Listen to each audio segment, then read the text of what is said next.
All right. So welcome everyone to the Queensland Stakeholder Forum for the Energy Charter Independent Accountability Panel. In starting the meeting, I would like to acknowledge the traditional custodians of country throughout Australia and their connections to land, sea and community. We pay our respect to their elders past and present and extend that respect to all Aboriginal and Torres Strait Islander peoples today. I would like to start by introducing the panel. I'm Claire Petrie, I was the former Energy and Water Ombudsman in New South Wales. Cassandra Goldie is the CEO of ACOS, and Andrew Richards is the CEO of the Energy Users Association of Australia. As the Independent Accountability Panel, we have received disclosures from the 20 signatories to the Energy Charter, and we've discussed these directly with 19 of the CEOs involved. And those interviews are up on the IAP website. So the purpose of this, having talked to the CEOs, the signatories to the Charter, the purpose of this forum obviously is for the panel to hear from you as consumers and consumer representatives, to hear to what extent the disclosures represent your experience during 2020. We have people from the energy companies at this forum. They won't be speaking, but it's very valuable for them to hear directly from their stakeholders. So just to briefly recap, the Energy Charter was launched in January 2019, so we are now in its second year. In signing up to the Charter, the signatories have committed to 5 principles. We will put customers at the centre of our business and the energy system. We will improve energy affordability for customers. We will provide energy safely, sustainably and reliably. We will improve the customer experience, and we'll support customers facing vulnerable circumstances. And each of those 5 principles is to be fulfilled through 24 more detailed principles in action. Signatories represent energy sector businesses across Australia and across the supply chain. There's generation, transmission, distribution and retail. It covers gas and electricity, and it covers government-owned, privately owned and hybrid ownership models. This year, we asked the signatories to really focus their disclosures to provide a realistic and transparent, warts and all response. We didn't want to see a public relations document or hear about actions that signatories have to undertake in any case by law or regulation. We asked them to tell us how they went above and beyond the have-to requirements, including implementing the recommendations from last year's IAP report, how they measured any progress since their 2019 disclosure, and how the Better Together initiatives are working. Generally, the CEOs have acknowledged that there's still a way to go in their companies becoming truly customer-centric in their culture, approach and systems. But in wanting the panel to hear from you about perhaps the not so good or the could do better parts in terms of your comment, it's important to acknowledge the good. 2020 has been an unprecedented year with energy companies and their customers facing natural disasters, fire, flood, hail, drought, and then the COVID pandemic. Companies went above and beyond in keeping the power on, restoring it after infrastructure was burned out or flooded, providing generators where supply couldn't be restored quickly. They moved large numbers of staff to working from home without interruption of service and worked hard to keep their field staff safe and continuing to work. Many companies proactively stopped disconnections before they were required to. In our 19 meetings, the CEOs have shown a strong commitment to the Charter and have welcomed the independent review by this panel. They've also acknowledged the importance of the Better Together initiatives on the basis that some problems can't be resolved in isolation and need combined action and shared knowledge. So we've met with the CEOs, we've had their disclosures, we've talked to them about the disclosures, and now it's the turn of the consumers and consumer representatives to give us your perspective on how they've gone over the last year in terms of those Energy Charter principles. We will put all this information together and our final report will be published on the 4th of December. But before we turn the meeting over to you, it's worth us foreshadowing some of the themes that are emerging from the disclosures and from our discussions with the CEOs. The first is in relation to Principle 1, where we will put customers at the centre of our business and the energy system. We're looking at how this principle is actually embedded in each company, from the board and executive level all the way through to the frontline staff. What customer metrics are in place to measure customer satisfaction and pain points? How far does cultural change go beyond just the words? So we'll be interested in your experience here, particularly if you are a member of any of the energy companies' community consultative groups. In the current COVID environment and economic downturn, we're particularly concerned about principles 2 and 5 that deal with energy affordability and customers in vulnerable circumstances.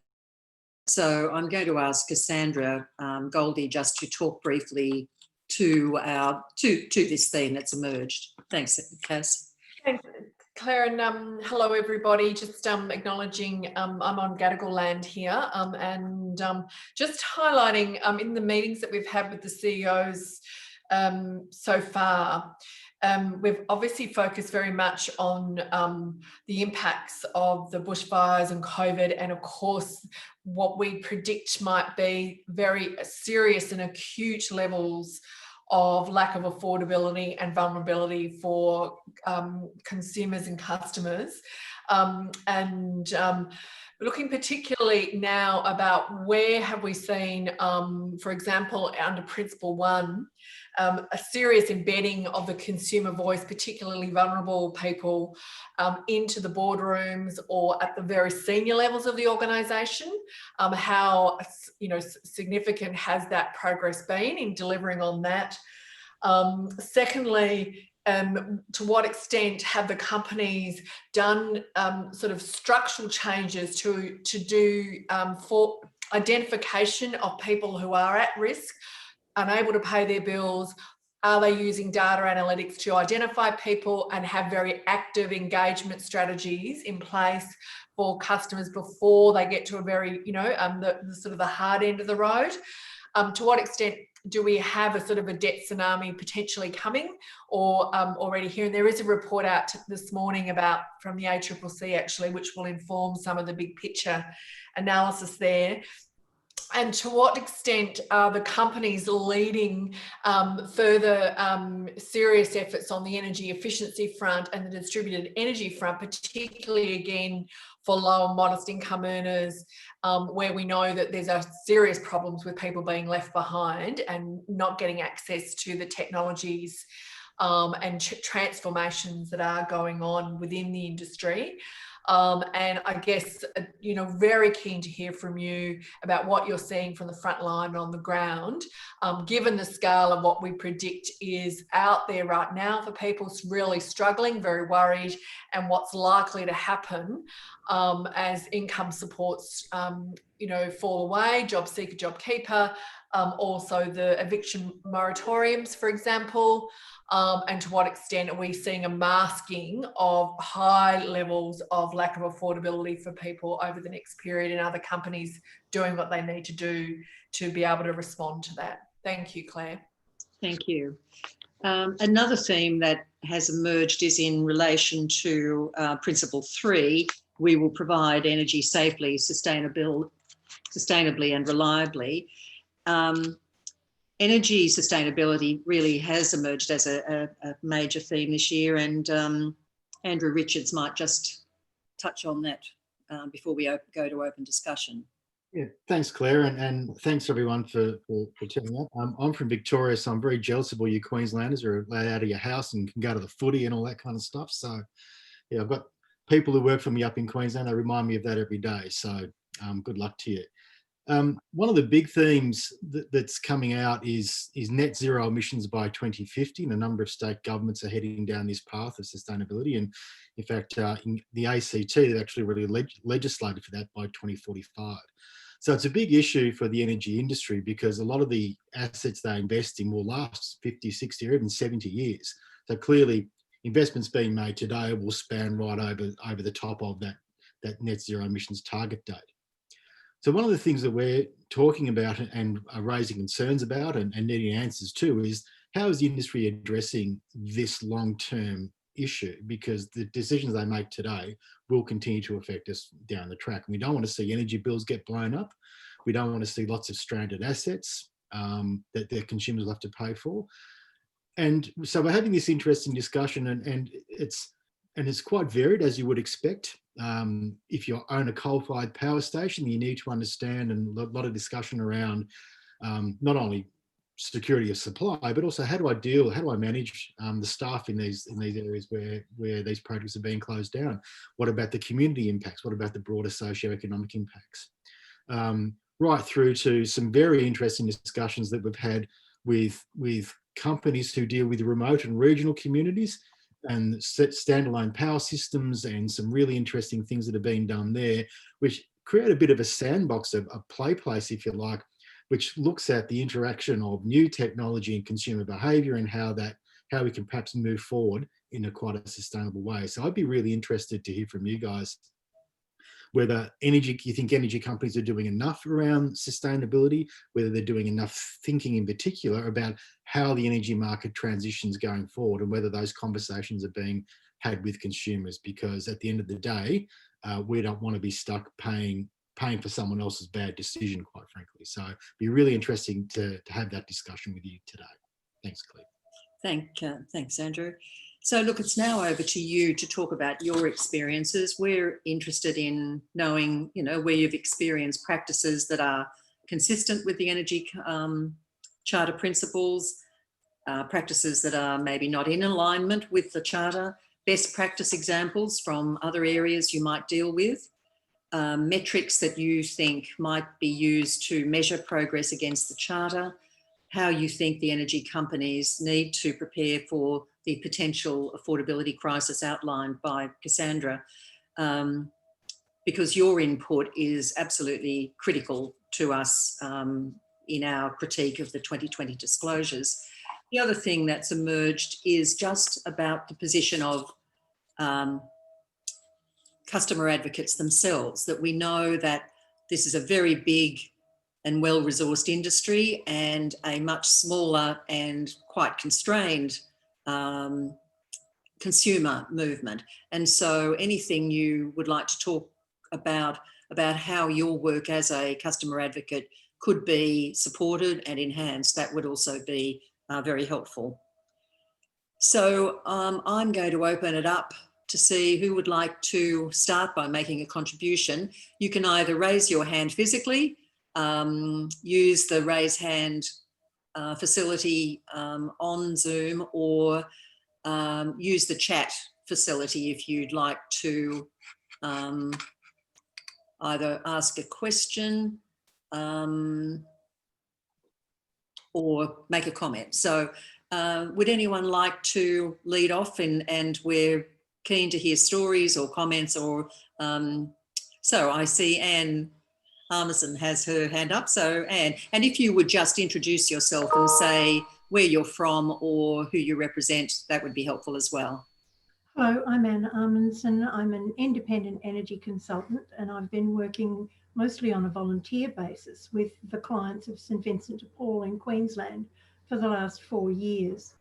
I come to do that after about 20 years working for both Energex and Origin in the area of energy efficiency expert and customer liaison person. Look, what I have found over this time and in the last 12 months, and I want to talk pre-COVID because with the type of people that I deal with from the Inala Family Support Centre, they have always been in crisis, and the change that came to them at COVID was more or less a doubling of their money. We've rarely heard from clients. Before that, I deal with about 200 clients a year and have 600 on my books that I've helped over the last 4 years. But consistently, I find that clients come to me because they either don't understand their bills, they have no idea how they owe this money. When they've spoken to their energy companies, they have simply gone down the route of being transferred to the credit team rather than any questions about possible hardship. And the credit department then try and or do get them to agree to a payment schedule that they can't afford, so that the whole bill is paid up before the next bill arrives. So there's very little bill smoothing, helping people to understand what it is, why they owe this money, and how they can actually take steps to reduce their consumption and pay regularly from the income that they get, say every fortnight via centre pay. There's just not that effort to have a conversation with their clients where there's a mutual understanding going on. It's more a, you owe us this money, how soon are you going to pay it? And Anne, are you saying that that was pre-COVID or continued during COVID? It's pretty much continued during COVID. During COVID, I still have customers who have notices from their energy company that they're about to be disconnected. Yet we know that that's not going to happen, or assume that that's not going to happen. I haven't had a disconnected customer for quite some time, but the threat is there and the angst is there as well. It's the type of people that we see, though, a lot of them suffer from various things, and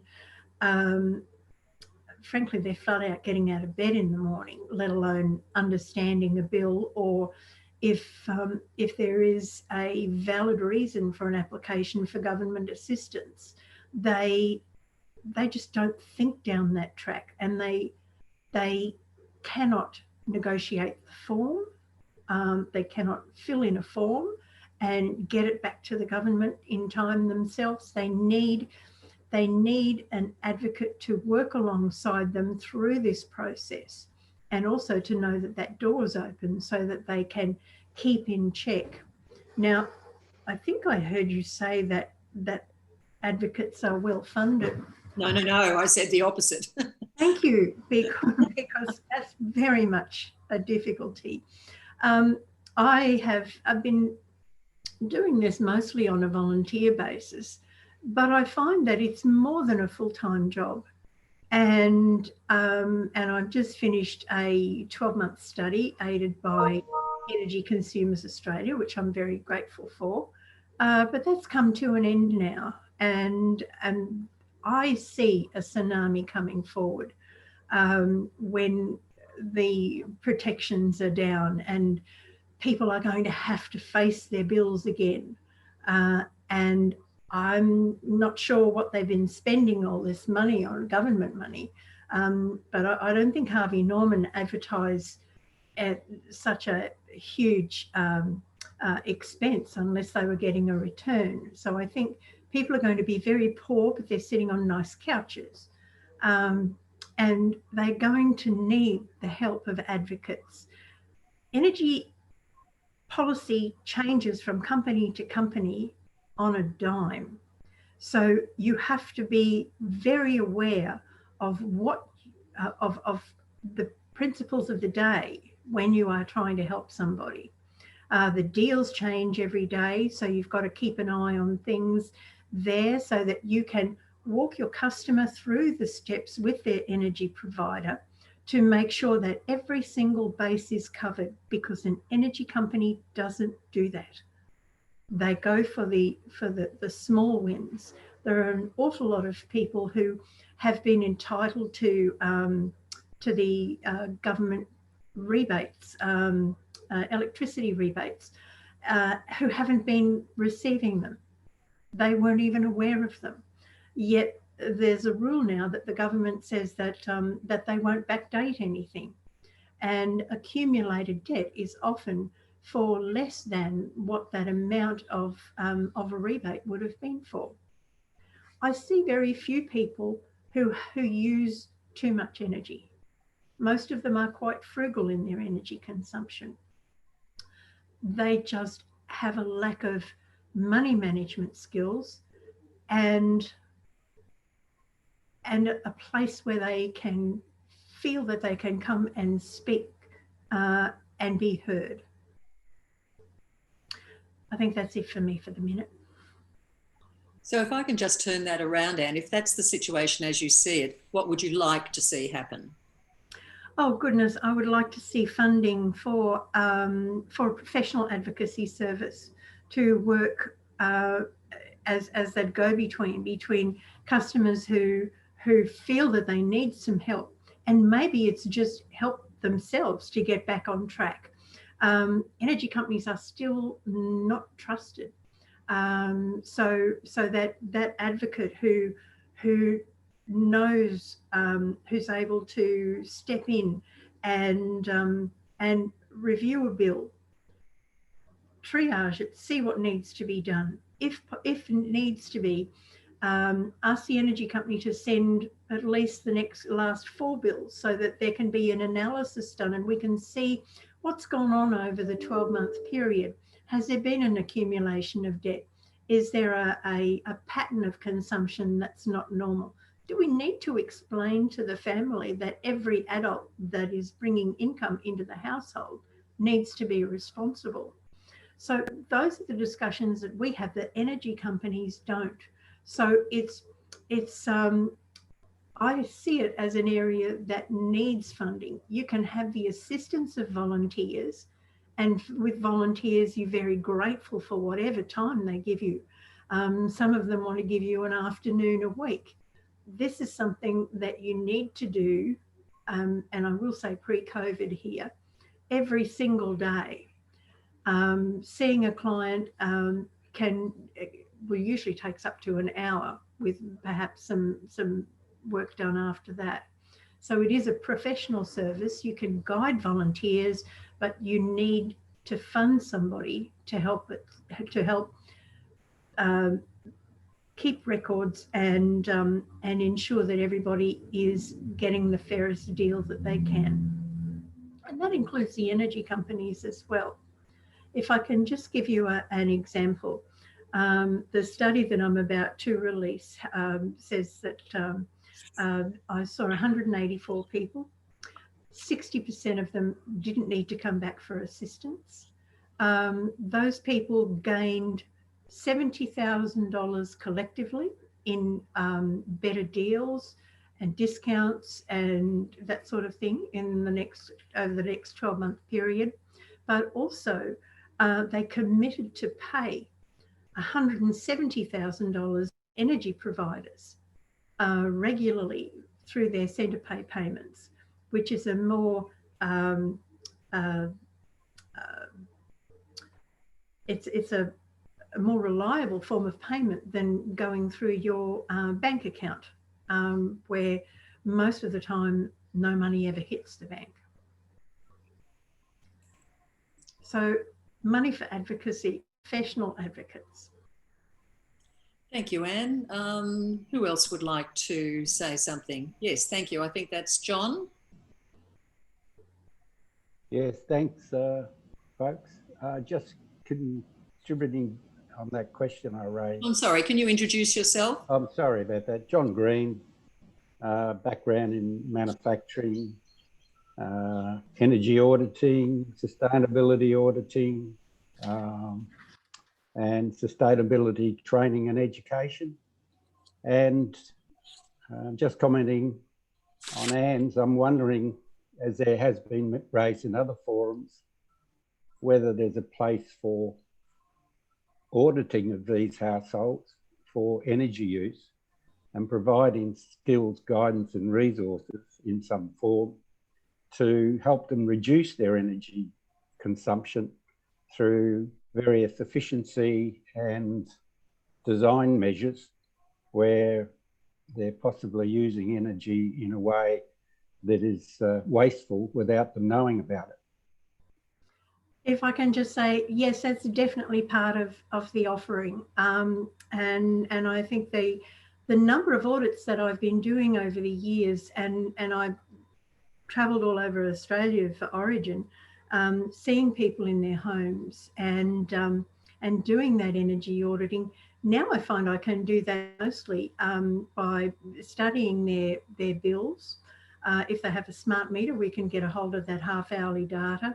But if they also photograph their appliances and the compliance plates and honestly answer some questions, we can narrow it down to understanding what the average is, what's reasonable, where you maybe be off track, and also as a tool to help people to be able to pay for the energy that they use.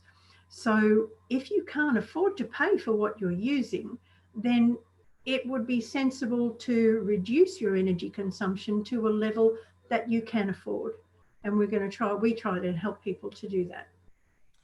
Can I just, John, hi, it's Cass here and Anne, just picking up on, because of course in this process, we're focusing on the responsibility and role of the companies and what they should be doing consistent with the charter. And on this issue of the availability of energy efficiency arrangements, to what extent do you think the companies are doing what we would expect in terms of providing access to those kinds of audits, recognising, of course, that some of the biggest game changers on energy efficiency are sometimes out of control of a renter, and that's a real issue. And do you think that we could be expecting the companies to do more on that front in light of what's within the control of the customer and what is not? I've had, I want to say, checkered history. There have been a lot of offers on the part of the hardship team for our customers to be contacted by their special advocate team. I am yet to hear of anybody who's had a visit. And I've had 600 people. Right. John? Without knowing the policy of each company at this stage, in the general, I would suggest there's considerable opportunity just based on my previous role, a volunteer auditor in Melbourne, where early on companies were providing, for instance, a free audit with some light globes. At the time, AFL fluorescent globes rather than LEDs, which are now more standard. But on the basis that they had the companies had less poles and wires to build, if they helped clients actually reduce their energy use through, as well as efficiency methods in regards to equipment, but also just household comfort levels, because one of the high response, let's say, benefits from some of the things I've been involved with that people want is they want to be comfortable as well as saving money. And so that sort of action leads to, as it has in my world, a lot of benefits. Householders are more comfortable, their bills are reduced, less infrastructure is required, less CO2 is as a consequence of energy use through fossil fuel resources. So starting with some sort of plan that, well, hopefully that walks through audit, a list of suggestions, maybe some energy saving, say resources provided, leads to all three as an outcome. The major energy companies do that. They, for their hardship customers, they have some special material available. And I actually write some of it for them. But again, I find that with my clients, the information needs to be tailored. It needs to be personal, and it's a conversation. Talk to me about your television. Talk to me about your shower fitting. Do you use a clothes dryer? How often? Those type of questions, rather than just throwing words at them. And I understand that I deal with a small section of the market for most of my time now. But I know my experience tells me that most people need it to be personalised. Thanks, And Anne. therein lies the difficulty for energy companies. Yeah. Thanks, Anne. And I think Sharon Musker, you wanted to say something. Yes, thank you. I do apologise, everyone. My Queensland time zone just threw me out this morning. Look, I'd like to bring Can you up. introduce yourself, Sharon? I am unmuted. Yes, we can hear you. Can you? Okay, great. Who you are? Sorry. Yes, sorry, Sharon Musker from Wise Up Energy Solutions. So we are third-party introducers. I like to call ourselves business energy strategists, and we're really helping small and medium businesses understand and manage using quite a set framework that we've developed in energy cost management. So leading to, of course, using less energy, but also paying less for it and making great decisions moving forward. So where we see a huge gap in the market is customers often want to speak to their energy provider because they have a problem, they have a question about their costs, but they're not getting, we're not always getting the right information from those calls with the their energy provider. I'm going to give you two examples. One example is recently, as about an hour and a half ago, on behalf of one of my clients who'd received a third letter from a particular retailer asking for her to call them because they had a query about their meter. And I have gone through to 3 different departments this morning. I still have not been able to speak to anybody that knows remotely what I'm talking about. And the latest part of that conversation was that someone will call me back maybe later on this afternoon. So that's some of the frustrations we find, not being able to speak to the person who can actually help that customer.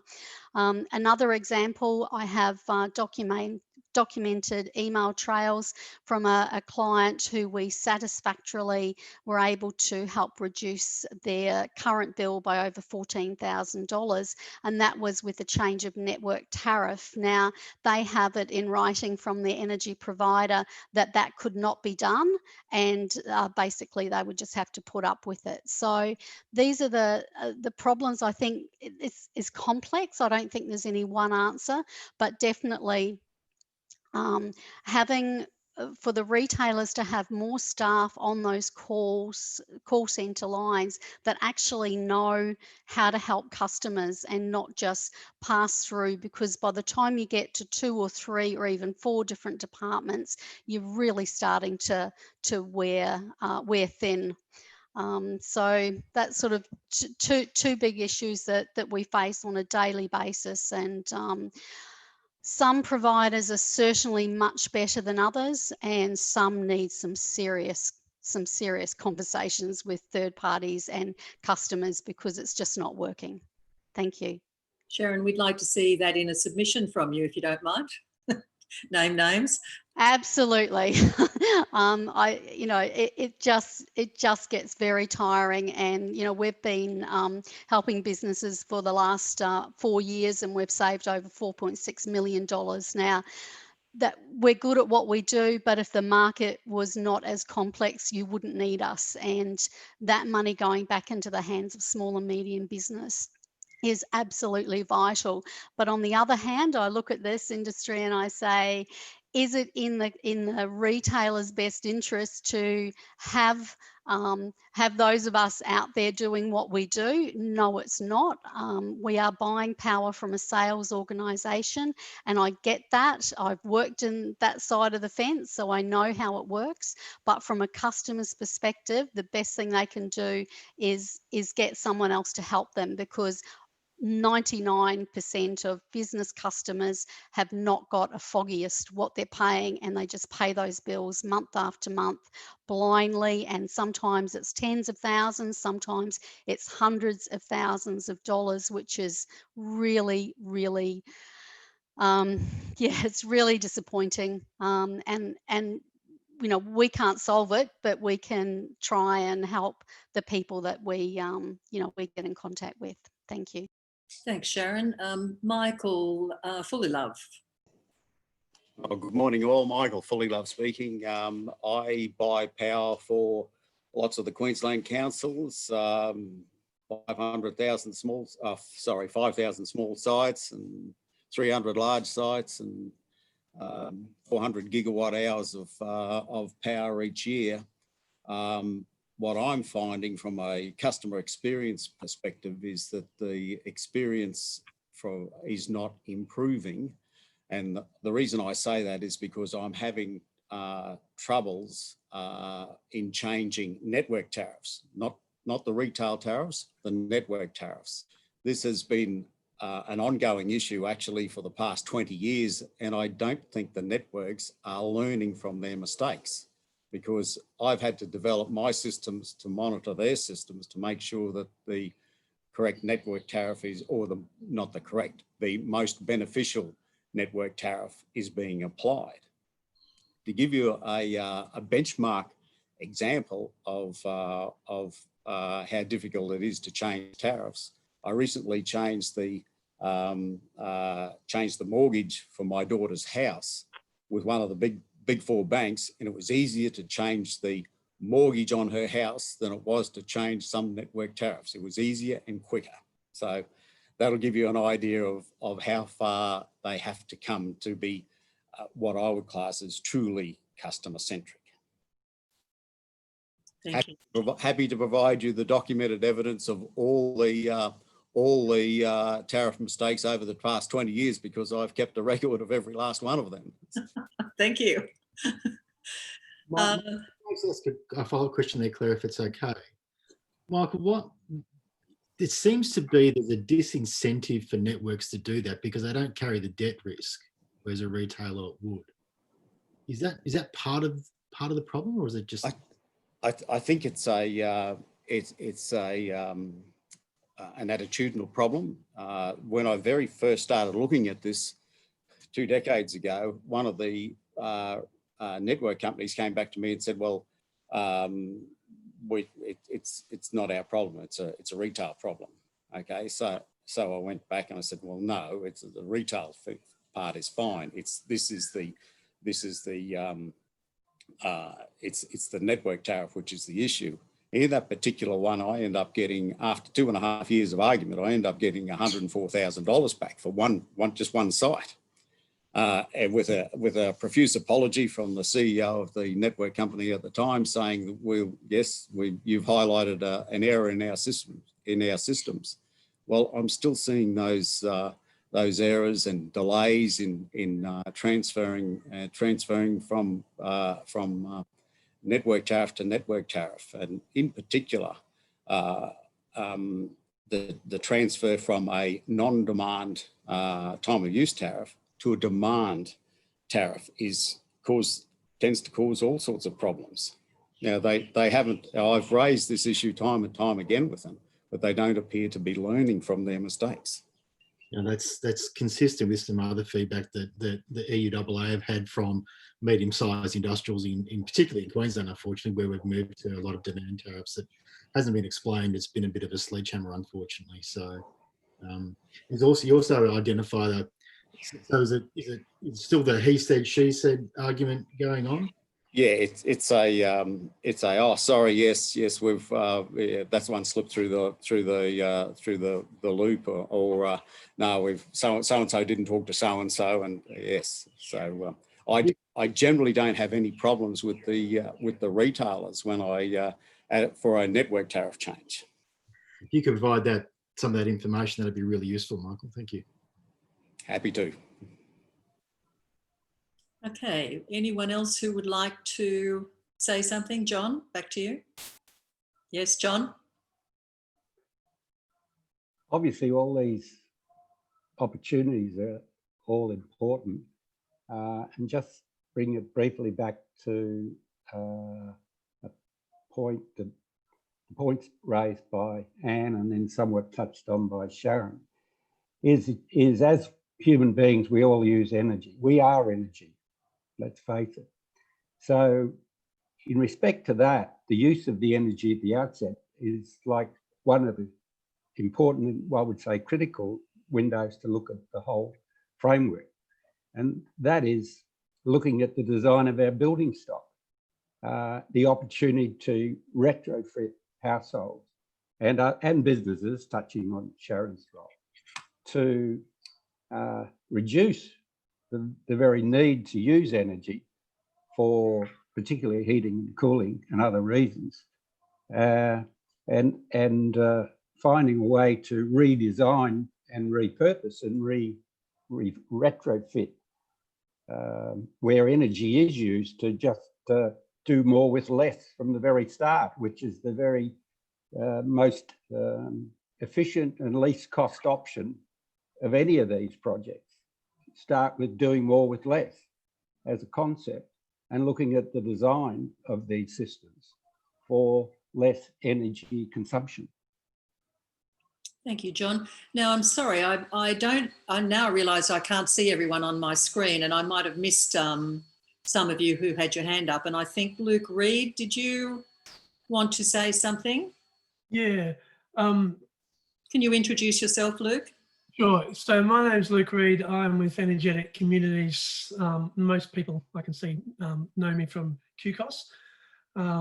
So I've set up Energetic Communities, small NGO, looking at community solar projects and consumer advocacy in the residential small business space, mostly resi. But my question is around,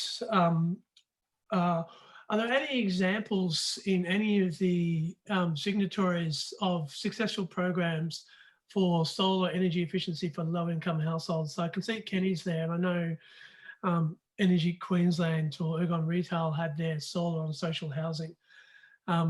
But we still haven't cracked that nut. And we've got the Finkel 6.6 project, which, as a point of disclosure, I'm part of the consortium working on that.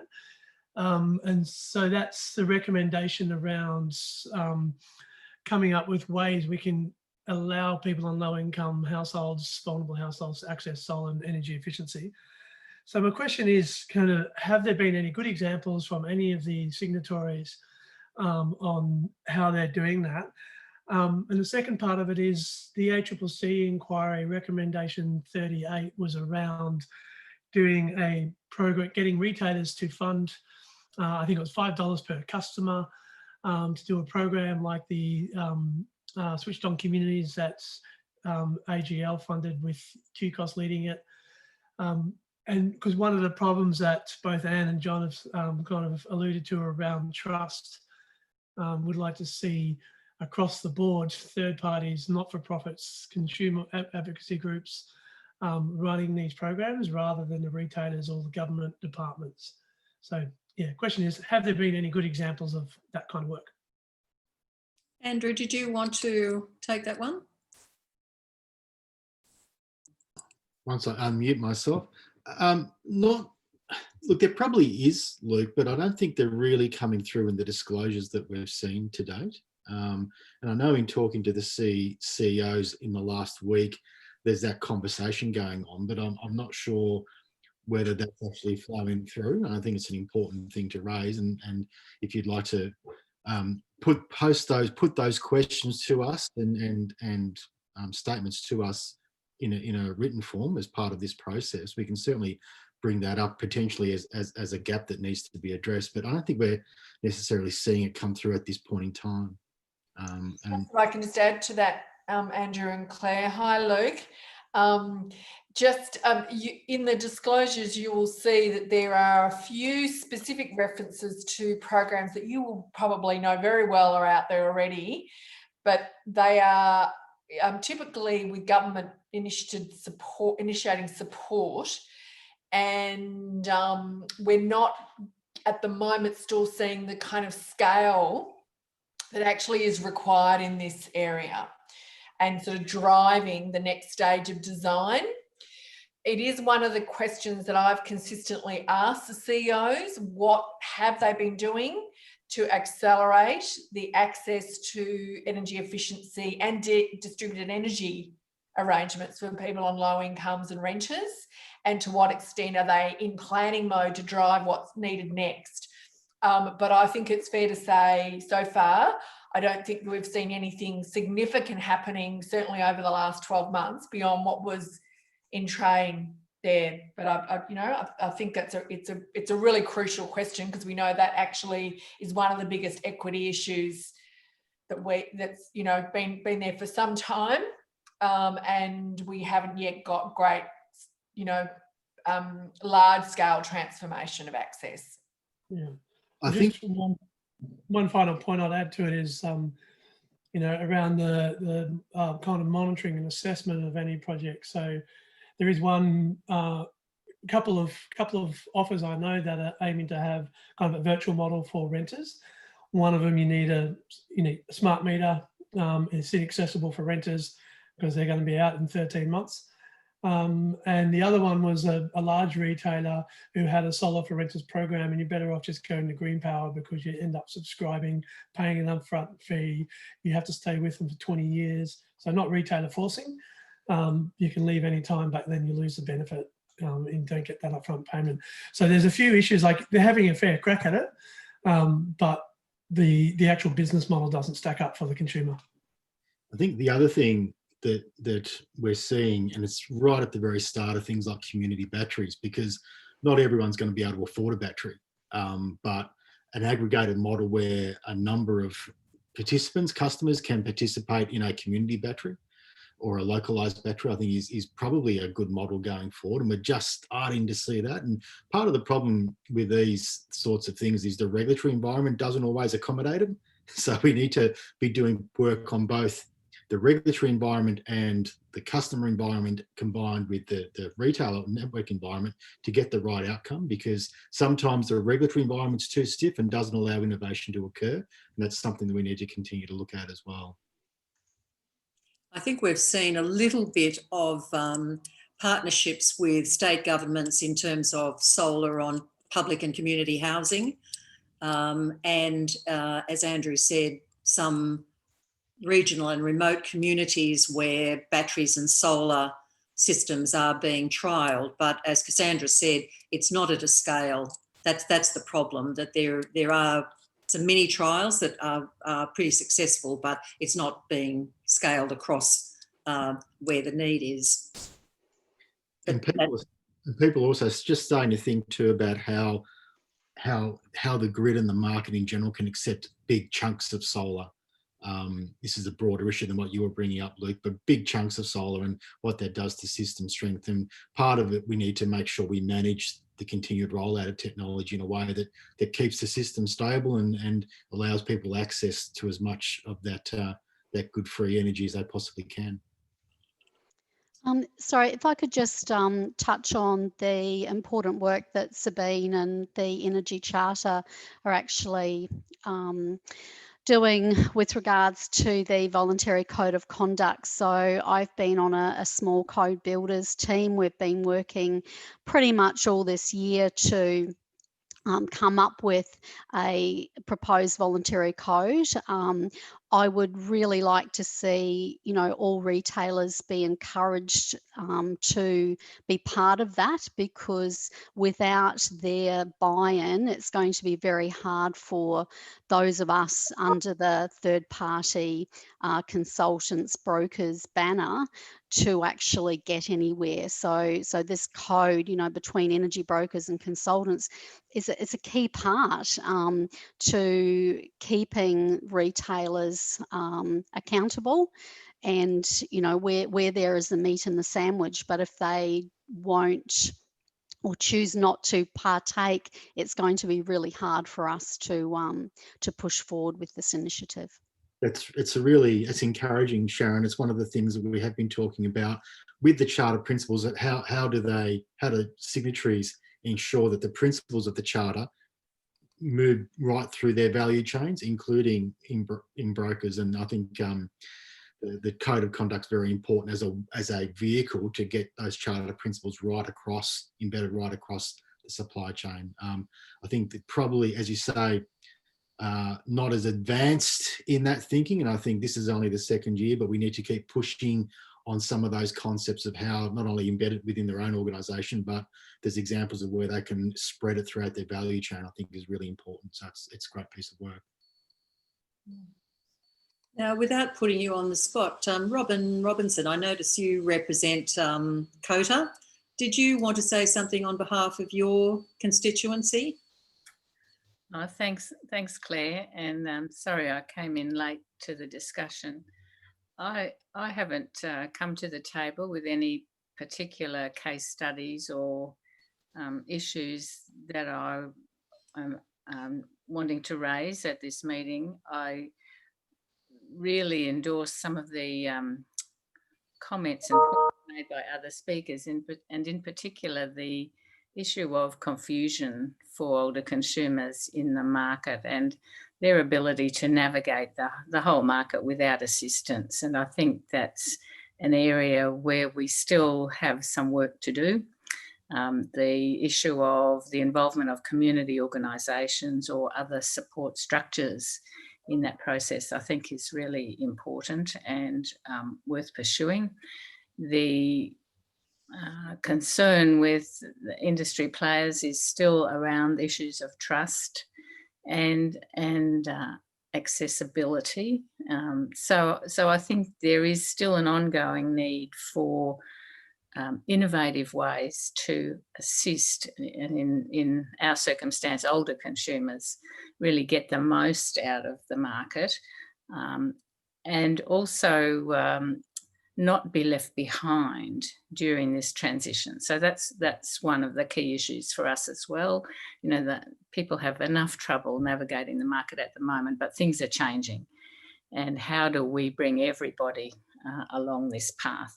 So I think they're the sorts of issues that concern us, rather than, you know, I know others have plenty of examples of individual circumstances and case studies to bring to the table, but I think a broader view is what we're looking for. Thanks, Claire, but I'm really keen to listen to the other discussion points from the other participants. Thank you. Robin, can I, Claire, just ask a follow-up for you, Robin? Great that you're joining us today. And I'm just wondering, I'm not sure how long you've been personally involved in this area of work for people, but have you seen any improvements? I think it's fair to say that the needs of people who are older have been talked about a lot, including in the political environment. You'd like to think that we were seeing some improvements in this area. Have you actually seen improvements from where you sit? And if so, what would you say they are? I think I'd have to say no. I don't think I've seen improvements.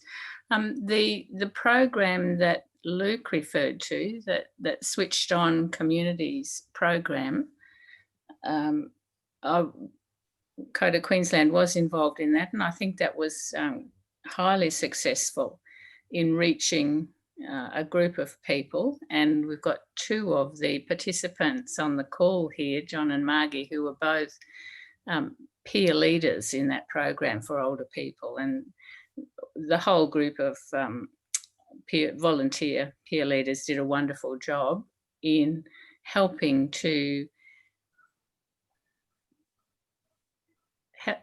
older people to appreciate what's going on in the market, how to read your bill, you know, some of the simple things, that the fact that you have choice, the fact that the market's changing, and it's just amazing how little people actually understand. I think Margie and John could comment because they were right at the coalface of that program. But I don't think I've seen anything else that addresses that same gap. So thank you. Anne, I'll come to you in a minute. I was just going to ask Margie, given that you were mentioned in dispatches, would you like to say something? Just unmute yourself, Margie. Okay. Yes, I acknowledge a lot of the comments that have been made. As far as the Switched On Seniors program was concerned, we haven't done any of that for about 18 months in Queensland. And it was a fabulous program because it really highlighted the changing market, what people could do. The seniors groups that I attended were most appreciative of the information we were able to give them, and it gave them something to go away with because there was a brochure that was accompanied with that. We had a mention in the ACCC meetings that were held as the program being acknowledged as being helpful to people, and that it could be used elsewhere. I'm not aware that it's been continued anywhere else. It's certainly not happening through Code of Queensland. And of course, during COVID, as volunteers, we've done nothing. We don't see or talk to any people at the coalface. We don't, you know, we've had no intervention as far as that's concerned at all. So I don't know how people are going. It's only conversations that I have with people whom I know, and even over the last week, knowing that this was coming up, I've spoken to friends and they're all commenting on the fact that they don't have a good understanding of the electricity industry or their bills. And I'm happy to do that to individuals, but it's so much better if we can get that information out there to bigger groups. But there's no funding, I don't think. Thank you. Thank Margie. Anne, did you want to say something? Yeah, I just wanted to share something that happened only last week. I had a call from a woman who'd come up from New South Wales to care for her mother who had been hospitalised, and her mother had been ill for some time, and she finally got around to opening all her bills, and naturally electricity was one of them. And what we found in discussions with her energy company was this 74-year-old lady who was a pensioner had never been receiving the pensioner rebate, and she didn't even know anything about it. So my question goes to, or the ask is for energy retailers, if they have a client who's opening an account, they get their date of birth. If they see that they are of an age that they specifically ask questions relating to their eligibility and get them registered for this rebate, because it accumulates. $340 a year can aid pensioners considerably in lowering their energy cost. Yes, that's come through as an issue across the board, where people are not receiving the concessions for which they're eligible. And it's in the interests of both, obviously, the consumers, but also the retailers, for them to be on those concessions. And it's a real tragedy, I think, that so many people seem to be missing out, and there have to be better ways of identifying that need. And as someone said, they're not retrospective, so they've often missed out on many years, in some cases, of money that they could have had. Actually, Mike? Margie, yeah, go. I'm attending another Zoom meeting this afternoon, and it's talking about electricity bills and making them more user-friendly, and perhaps that could be one of the issues that we could raise with that group today. Excellent. That's a really good idea, Margie. One of the other things I could suggest this have been, and retailers potentially, it's kind of a big advocacy piece, but we could automate some of the concessions more broadly through Centrelink if they were willing to share data from the federal level to the state jurisdictions. And I understand the Queensland government have actually written to the minister asking for that. But that's just one option where rather than that, like a lot of this stuff being left up to the consumer in the household who's disengaged, doesn't know their rights, as the example there, someone completely unaware that they were even eligible. So having that kind of information automated, and the retailer doesn't necessarily have to have access to personal level of data beyond what they need to provide energy. It just automatically gets a notification that this customer should be on a XYZ concession. And so I guess my question is, would retailers and the Energy Charter be willing to advocate on behalf of consumers, write a letter to Angus Taylor and whoever the community's equivalent is, to make that a thing for all states? Yeah. Thanks, Luke. Can I just say something as well in regards to the complication on tariffs? The issue that you've got is that we're trying to over-regulate things in regards to DMOs, VDMOs. When we actually say in Queensland, when we had the Queensland Competition Authority, there was a set of standard pricing. Discounts then came off that set of standard pricing, which is published as a flat level across the two networks. Well, the different networks were different, but in Victoria, it's made it so complicated. And even as brokers, you're looking at this, and we look at it and we even cringe in regards to the complexities around the way these things are now delivered. So customers who thought they were on 40 odd % discounts have now gone down to 20%. They're getting confused with the way the market is putting these discounts out, because there is no set pricing, say in Victoria, for a certain network zone for certain types of tariff. Retailers can still make different types of pricing in there and then still do different discounts off it. So it doesn't make it easy for a customer to understand. So a suggestion would be is if there's going to be a set of base pricing, discount comes off the base pricing, so everybody knows that there's a benchmark. That's just an opinion. Thank you, Michael. Can you just tell us who you are? Sorry, I missed you. Yeah, I'm Director of Watt Utilities. So we've been operational 14 years in the Queensland market. So we work a lot in the strata title space with buildings and yeah, consultants in the embedded network space for a long time, doing conversions and things like that. So we've seen rollouts of national tariffs on this, and trying to get the message across to clients when you've got, say, 7,500 buildings that you're rolling through, is trying to tell them how their tariffs have actually been affected by the changes in the VDMO and the DMO is actually really, really difficult. Thank you.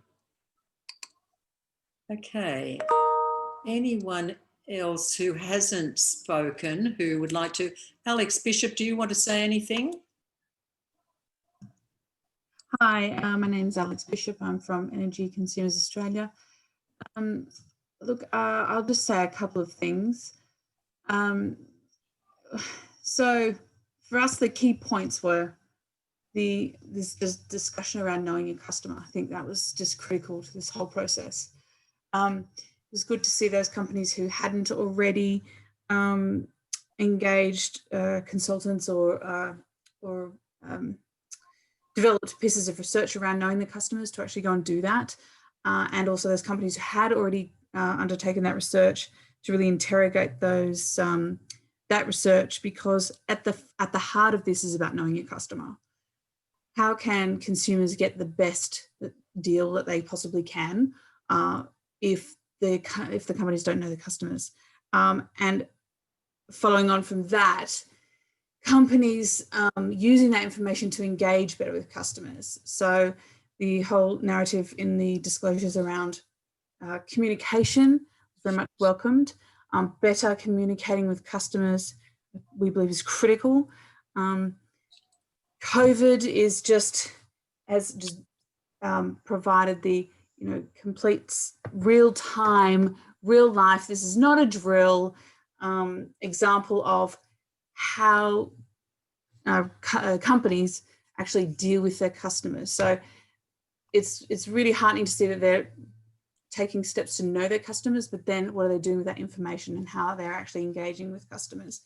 We're seeing changes in technology and data analytics. I know a lot of companies are switching to online services and more less paper-based, less on the phone base, but it's really heartening to understand and to hear in these disclosures that companies are really actually taking the time and effort to really understand the customers, and there's real humility coming through in some of these submissions.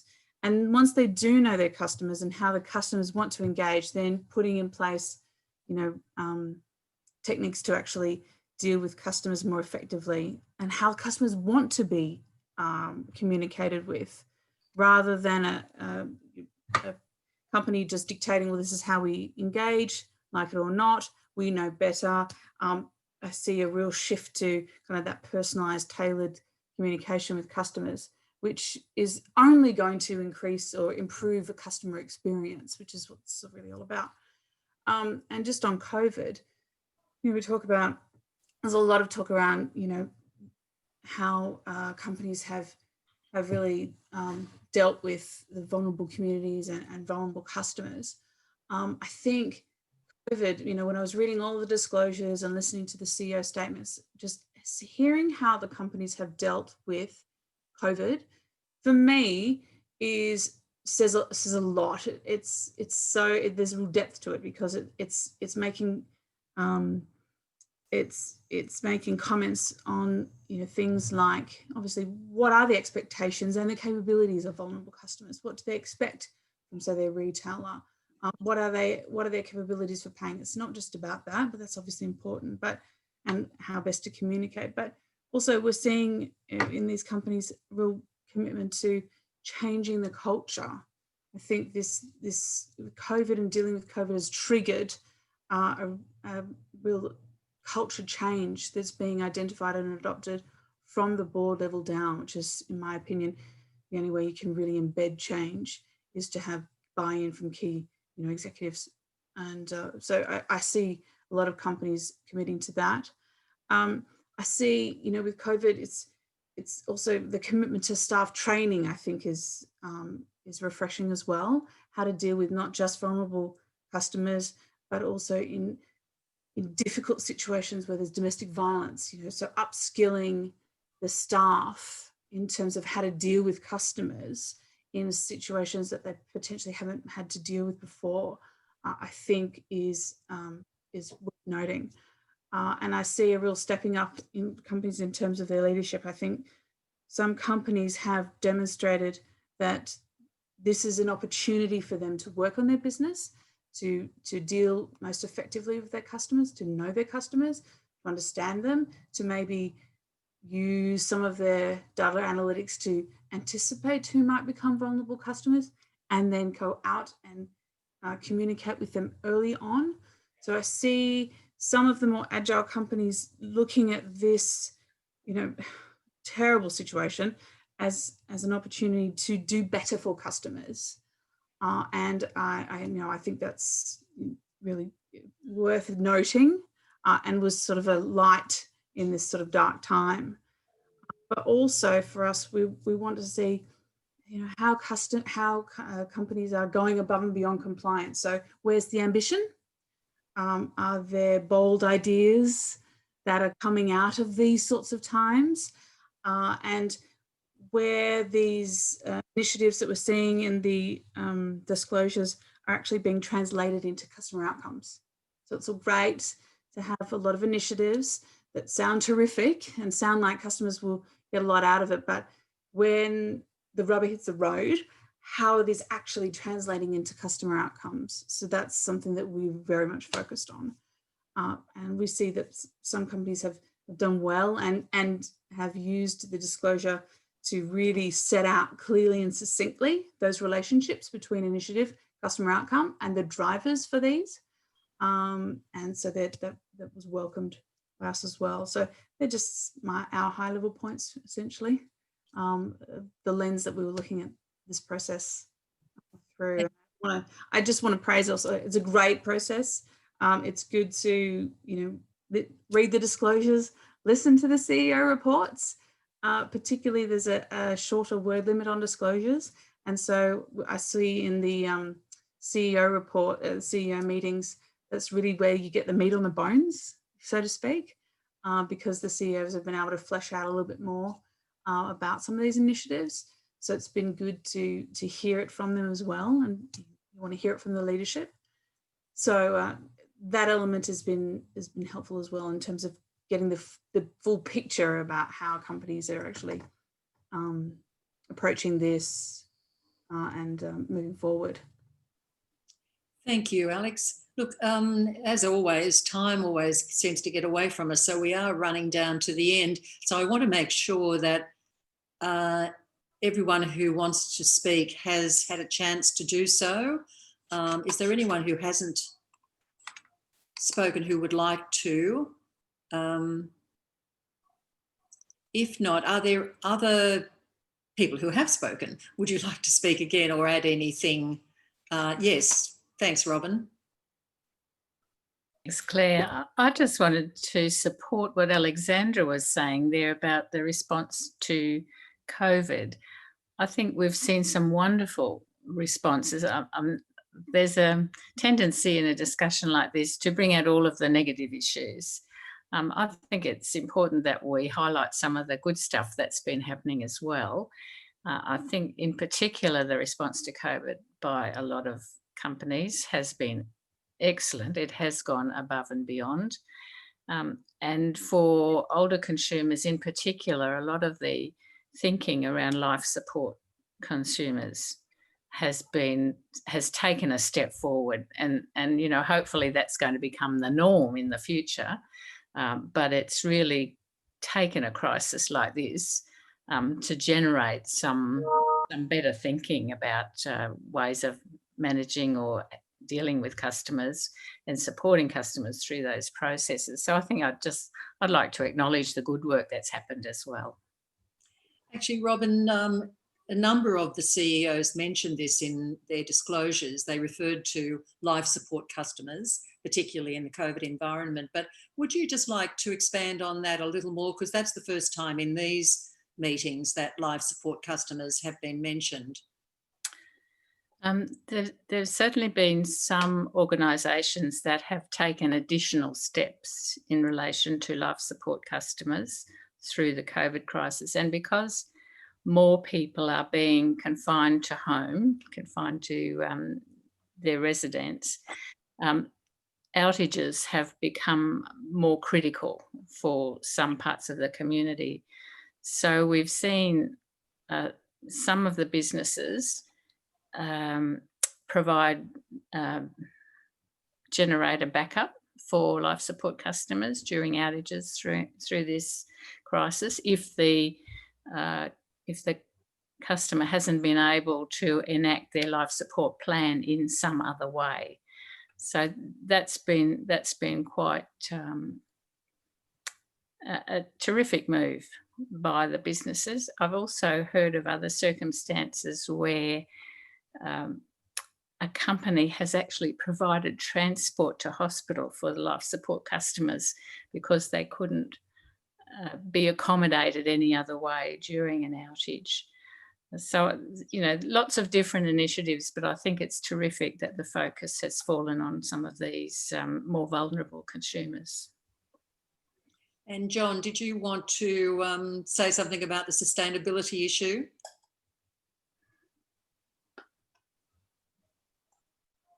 Sorry, I'm reminded of the opening remarks that Andrew made. And I understood that it might be useful to have a discussion, a short discussion anyway, about any questions you might have.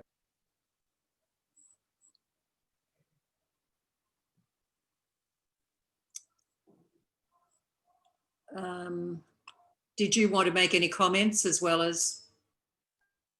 Well, the issue with sustainability, what I find is looking through some of the energy charters, for me, it's used as a motherhood statement. You know, we'll make energy more sustainable.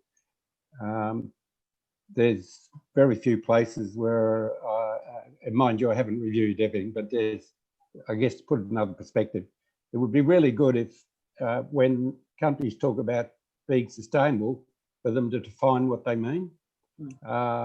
And then use some metrics to, shall we say, support what their aims are when they make a definition of some sort of sustainability, shall we say, aspiration.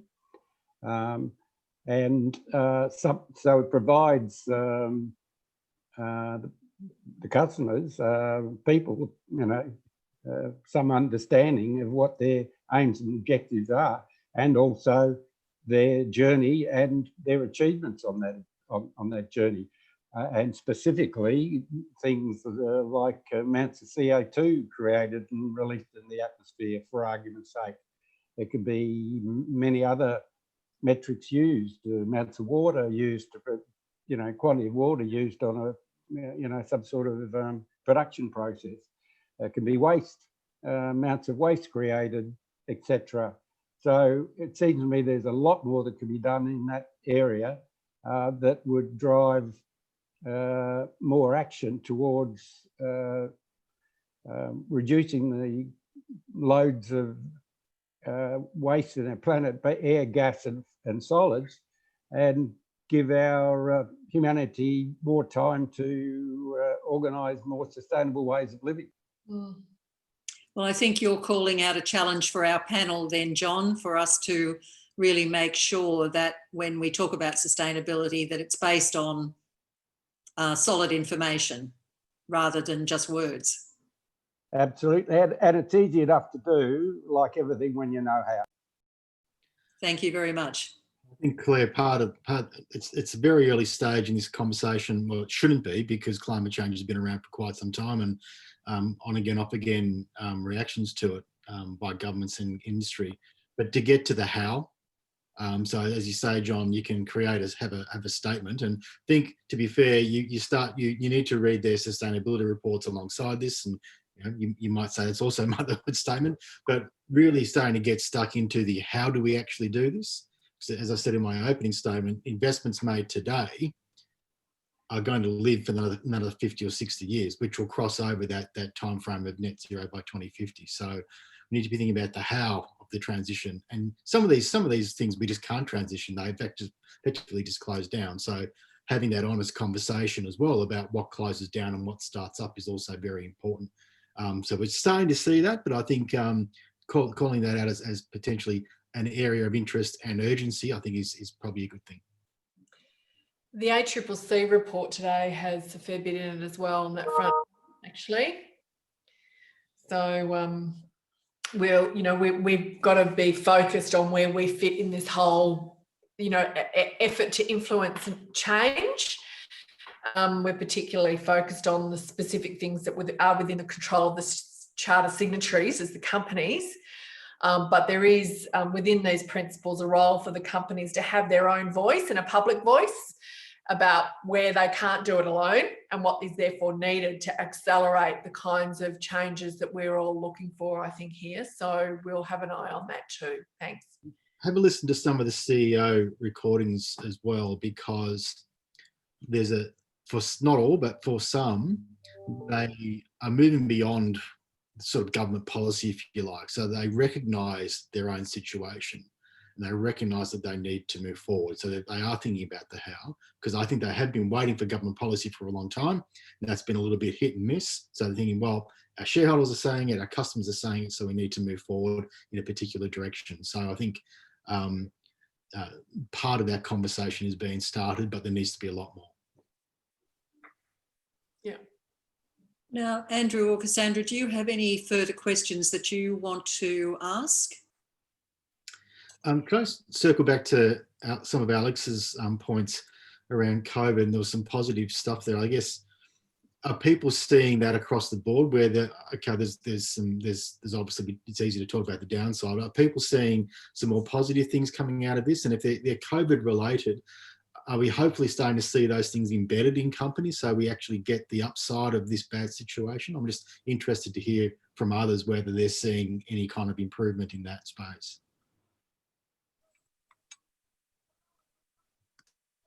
Yeah, Mick, fully love. I did see a few examples of beneficial movement in that area, both from the retail's perspective and in some cases from the network perspective. But they were few and far between. So.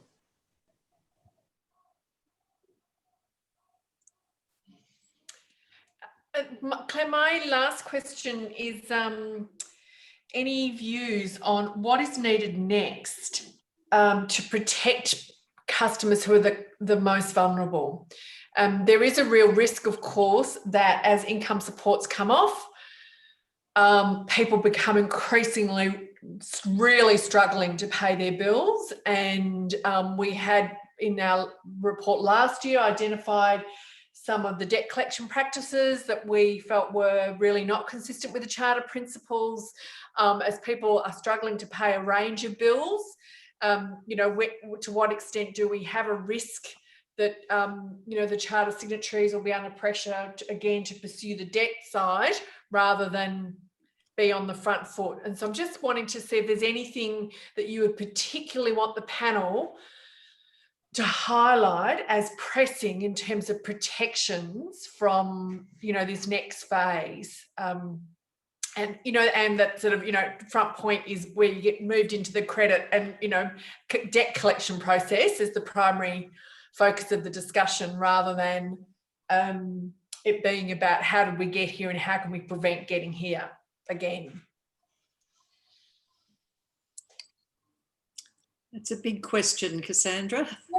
And I just said there's the top, it's a top thing, Claire, really, rather than a long, just, yes, absolutely. And Robin, you've got your hand up. Thank you. Thank you. Yeah, it's a big question. And I know there is quite a lot of work going on in various circles at the moment, thinking about how we deal with this debt tsunami that's coming. What the principles of managing that debt for individuals might be, you know, what timeframes are we looking at, all of those sorts of questions. But in my mind, there's going to come a time when the debt becomes unmanageable. And I think it's time for lots of people, including signatories, to think about conversations we may need to have with governments about waiving that debt or addressing that debt in some way in the longer term. I just think, given the situation a lot of people will be finding themselves in, not just now, but over the next 12 months, there's going to be a bunch of people who just can't make it through that process. And I think it's unfair to ask retailers or even through this transfer process networks to manage that debt. I think we've got to start talking to government. So that's a personal view. Thank you. That's great. Thanks, Robin. Anyone else who would like to say anything on that? Yes, Anne. Look, when it comes to accumulating debt, I'd like there to be a commitment on the part of energy retailers to ensure people who are accumulating debt are on the very best deal available from their energy provider. Some energy providers are proactive, and that's terrific. Others seem to hide behind their best offers and other forms of aid that are available for their customers and allow them to accumulate unnecessary debt, which just forms a further burden on consumers. And it does nothing to engender trust in the energy provider and their staff. Thank you. That's a very good point. Thank you, Anne. All right. Well, look, we have run out of time. So I will close it there, but I would really encourage everyone to have a look at the IAP website and the disclosures that are there and the interviews with the CEOs. You won't probably want to watch it the whole 19 hours of them, but have a look at the ones you're interested in, or a selection, just to get a taste of what the CEOs have been saying about the range of issues that we've talked about today. But we would also encourage you to think about putting in a submission to our review, even if it's an email, some dot points, just a story, a case example, anything. It doesn't have to, we certainly don't want War and Peace, but just any points that you think are really important that you want to draw to our attention. We'd be really grateful for that. And again, you can put them in at submissions at the energycharterpanel.com.au, but all that information again is on the website, and we would welcome any further submissions or comments that you'd like to make, particularly if you do have a chance to have a look at the disclosures and provide some direct feedback. So on that note, we really appreciate your time. We know everyone's really busy, and any time out of your busy day is very welcome. So thank you for that very helpful contribution, and you'll see our final report in early December. So thank you, everyone. Thank you.